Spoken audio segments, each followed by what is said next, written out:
আসসালামু আলাইকুম, welcome back to my channel Farzana cookbook. আজকে আমি আপনাদেরকে তৈরি করে দেখাবো একটা ডিম দিয়ে খুব সহজে কাপ পুডিং রেসিপি। পুডিং কিন্তু ছোট বড় সবাই খেতে পছন্দ করে, তো যে মিষ্টি খেতে পছন্দ করে না সেও কিন্তু পুডিং খেতে পছন্দ করে। চলুন দেখা যাক কিভাবে বানিয়ে নিচ্ছে আজকের পুডিং। প্রথমে আমি একটা স্টিলের বাটিতে 1 টেবিল চামচ চিনি নিয়ে নিয়েছি, লাল চিনি। এটা আমি খুব অল্প ঝালে ক্যারামেলটা করে নেব।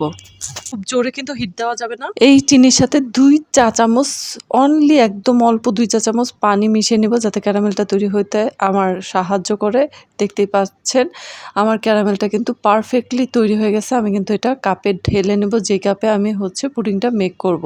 দেখতেই পাচ্ছেন ক্যারামেলটা আমি ঢেলে নিয়েছি। এটা এক সাইড করে রেখে দেব ঠান্ডা হওয়ার জন্য, এবং কাপে যেন সেট হয়ে যায় তার জন্য। অন্য একটা কাপে আমি পুডিং বানানোর সমস্ত উপাদান একসাথে মিশিয়ে নেব। একটা ডিম নিয়ে নেব, 1 টেবিল চামচ গুঁড়া দুধ নিয়ে নেব, 1.5 চা চামচ চিনি নিয়ে নেব, এবং ভ্যানিলা এসেন্স নিয়ে নেব 1/2 চা চামচ। তারপর সমস্ত উপাদান একসাথে ভালো করে মিশিয়ে নেব। ভালো করে সমস্ত উপাদান মিশিয়ে না নিলে দুধ এক পাশে জমাট পেকে থাকবে, ডিম এক পাশে জমাট পেকে থাকবে, চিনি ভালো করে মিশবে না, এবং এক পাশে ভ্যানিলা এসেন্সে যাবে, আরেক পাশে ভ্যানিলা এসেন্সে যাবে না ফ্লেভারটা। সো চেষ্টা করবেন একটু সময় নিয়ে হলেও ভালো করে যেন সমস্ত ইনগ্রিডিয়েন্টসের সাথে সমস্ত ইনগ্রিডিয়েন্টস মিশে যায়। এই সব উপাদানের সাথে আমি আরেকটা উপাদান মিশাবো, সেটা হচ্ছে গরুর দুধ। গরুর দুধটা একদম নর্মাল টেম্পারেচারে হবে, কোনো গরমও হবে না আর ঠান্ডা তো একেবারেই না।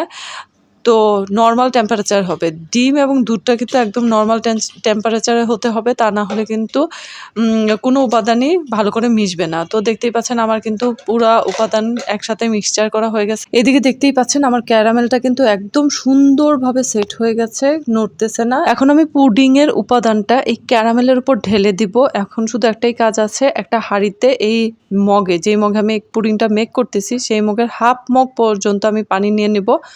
দেন আমি কাপটা বসাই দেবো। আমি কিন্তু নিচে কোনো কিছু দিব না, আর আমার মনে হয় না কোনো কিছু দেওয়ার প্রয়োজন আছে। এটা কিন্তু একদম নড়বে না, যথেষ্ট ভারী একটা মগ।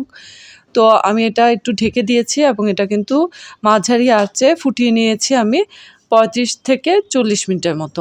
দেন হয়ে যাবে। আপনার দুধের ঘনত্ব যদি বেশি থাকে তাহলে কিন্তু এই পুডিং হতে বেশি টাইম লাগবে না, আর যদি দুধের ঘনত্ব কম থাকে তাহলে কিন্তু পুডিং হতে টাইম লাগবে। আমার কিন্তু 30 মিনিটের মতো পুডিংটা হয়ে গেছে। আমি এখন ডিপ ফ্রিজে রেখে দিব, এবং 20 মিনিট থাকার পরে আমি কিন্তু নামিয়ে বাহির করে নিয়েছি।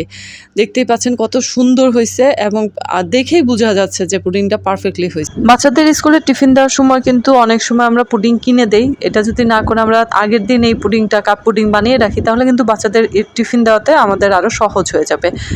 যারা এখনও আমার ইউটিউব চ্যানেল নতুন, সাবস্ক্রাইব করেন নাই, অবশ্যই সাবস্ক্রাইব করে যাবেন প্লিজ। লাইক কমেন্টস করে পাশে থাকবেন।